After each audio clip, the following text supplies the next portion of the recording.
The haunted train, ভৌতিক train, অন্ধকারের এক যাত্রা। রাত ৩টে, শহর নিস্তব্ধ, কিন্তু একটা ট্রেন চলেই যায় নিঃশব্দে, অন্ধকারে। স্থানীয়রা বলে এই ট্রেনটা সাধারণ নয়, অফিসিয়াল টাইম টেবিলে নেই, গন্তব্যও অজানা। তবু এটা আসে, আর যে উঠবে তার জন্য শুরু হয় অজানা এক যাত্রা।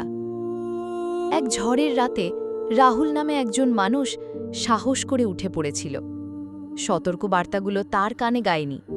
সে বলেছিল, ভয়, তাও আবার ট্রেনে। কিন্তু ট্রেন ছাড়ার পর রাহুল আর কখনো ফিরে আসেনি। তার সিটে ছিল মোবাইল, ব্যাগ, সবকিছু, শুধু রাহুল ছিল না। তারপর থেকে ট্রেনের জানালায় দেখা যায় অদ্ভুত ছায়া, অচেনা মুখ। কখনো দূর থেকে কান পাতলে শোনা যায় একটি চাপা চিৎকার।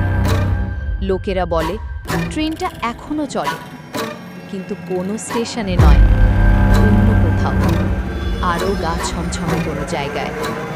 তুমি কি সাহস করে উঠবে সেই ট্রেনে?